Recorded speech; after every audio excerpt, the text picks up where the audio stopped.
Take just a minute and think about the children in your life. Maybe it's your sons, daughters, nieces, nephews. As much as we love them, what would you do if someone was hurting them? Well, you see, that's exactly what's happening every time we ignore adverse childhood experiences, also known as ACEs.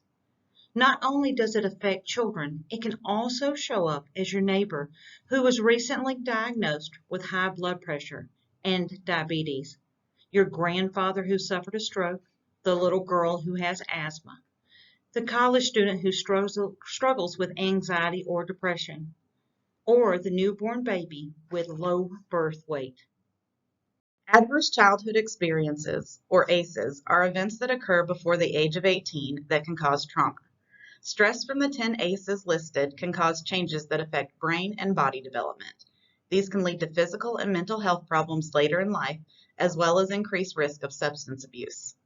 ACEs affect all people regardless of sex, economic status, or ethnicity.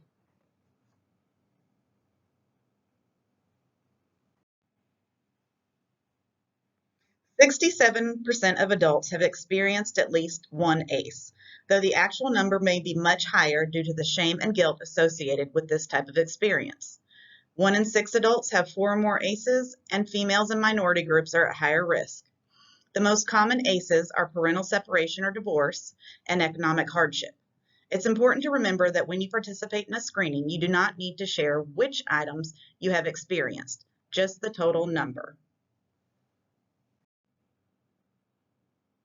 Preventing ACEs could reduce up to 1.9 million cases of heart disease, 2.5 million cases of obesity, and 21 million cases of depression.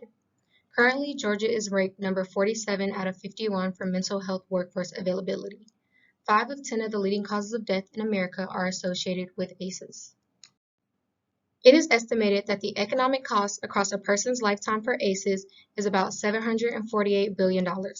Addressing ACEs could prevent millions of Georgians' deaths, as well as saving us from spending billions of dollars.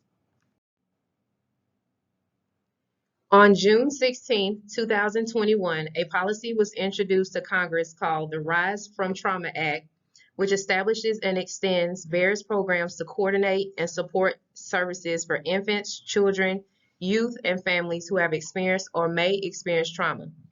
Specifically, we are proposing that Congress pass a federal policy called ACEs Screenings and Prevention, ASAP for short, which focuses on stopping, recognizing, and helping people with ACEs. This policy should reduce the rate of adverse childhood experiences in the United States. It will increase public awareness, treatment, and support for families. Although grants are available, ACEs screenings and treatments must be fully covered under health insurance plans and government funds. Now, if you are a parent, would you support this policy?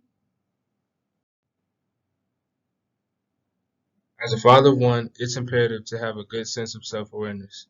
Everyone has a child in their life that they care about, and it's important to be informed as a parent to help us as individuals and to also spread information amongst other parents.